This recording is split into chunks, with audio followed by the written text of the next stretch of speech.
Hai Sobat Milenial, perkenalkan nama saya Angelika Maharani. Saya dari Prodi S1 Keperawatan dari kampus Institut Kesehatan dan Bisnis Kodaya Jaya Persada, Palu.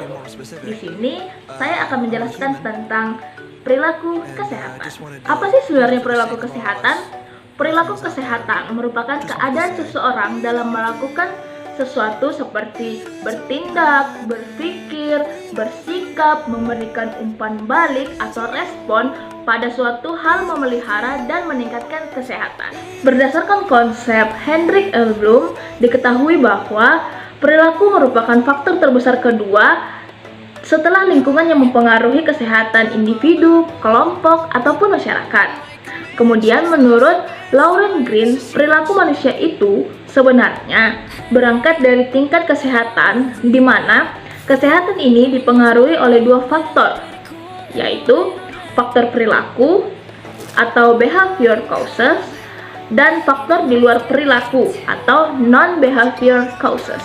Perilaku sehat atau healthy behavior adalah perilaku orang sehat untuk mencegah dirinya dari paparan penyakit, kemudian meningkatkan status kesehatannya agar tidak terpapar dari penyakit. Perilaku sehat ini bergantung pada motivasi dari individu yang khususnya berkaitan dengan persepsi individu terhadap ancaman penyakit, mulai untuk mengurangi nilai ancaman dalam daya tarik perilaku untuk melawannya. Sebagai contoh, misalnya upaya-upaya seseorang untuk mendapatkan informasi kesehatan agar tidak terpapar dari penyakit tersebut. Kemudian yang kedua, ada perilaku sakit atau illness behavior. Apa sih yang dimaksud dengan perilaku sakit, illness behavior itu? Ternyata perilaku sakit ini adalah perilaku orang sakit untuk memperoleh kesembuhan dan pemulihan terhadap kesehatannya. Nah, biasanya untuk meningkatkan derajat kesehatannya, perilaku sakit ini disebut juga sebagai perilaku pencarian pelayanan kesehatan, atau dengan istilah lainnya adalah hot seeking behavior. Kemudian kita akan membahas tentang faktor-faktor yang mempengaruhi perilaku. Yang pertama, ada faktor predisposisi, merupakan faktor yang mempermudah dan mendasari untuk terjadinya perilaku tertentu. Faktor predisposisi ini secara umum dapat dikatakan sebagai pertimbangan dari suatu individu atau kelompok yang mempengaruhi terjadinya perilaku. Faktor predisposisi ini antara lain pengetahuan, sikap, nilai-nilai budaya, persepsi, dan beberapa karakteristik individu seperti umur, tingkat pendidikan, dan pekerjaan. Kemudian yang ketiga, ada faktor penguat, di mana faktor yang terjadinya perilaku tersebut dengan memberikan penghargaan secara terus-menerus pada perilaku dan berperan pada terjadinya suatu pengulangan. Faktor ini biasanya sikap petugas kesehatan terhadap perilaku pada orang lain. Kemudian yang keempat, ada peran promosi kesehatan dalam perubahan perilaku. Promosi kesehatan atau prokes adalah segala upaya yang direncanakan untuk mempengaruhi orang lain sehingga orang tersebut mampu melakukan apa yang diharapkan oleh perilaku prokes atau promosi kesehatan. Unsur-unsurnya yang pertama ada input, sasaran pendidikan kesehatan individu atau kelompok. Kemudian yang kedua ada proses atau upaya yang direncanakan untuk mempengaruhi sasaran pendidikan. Kemudian yang ketiga ada output atau perubahan perilaku dari sasaran pendidikan.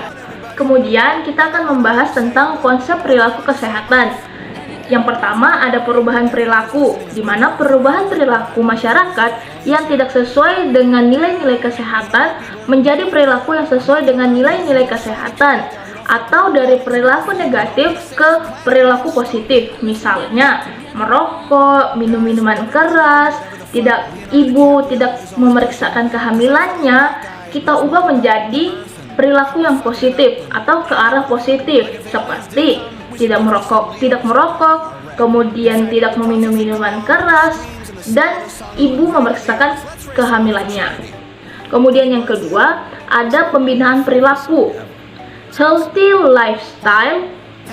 Pembinaan perilaku ini mengarah pada perilaku olahraga dengan teratur, kemudian makan makanan yang seimbang, kemudian mengurangi bak mandi secara teratur, dan membuang sampah pada tempatnya. Kemudian masyarakat yang sudah memiliki perilaku hidup sehat agar tetap dilanjutkan dan dipertahankan sehingga mampu meningkatkan derajat kesehatannya.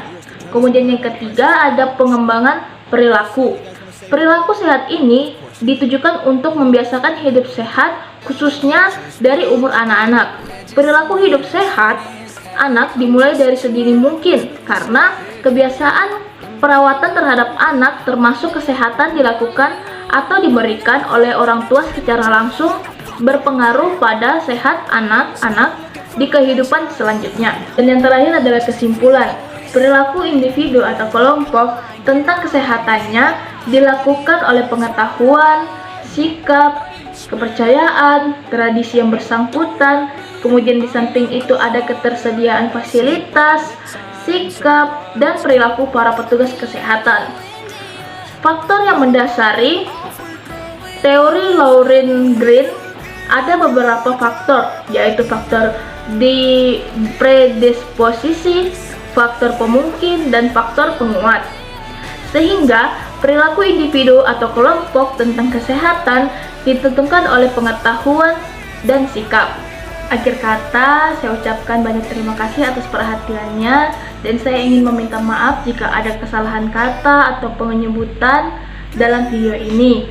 Semoga apa yang sudah saya sampaikan menjadi wadah ilmu pada kita semua. Akhir kata, saya ucapkan terima kasih dan salam sehat.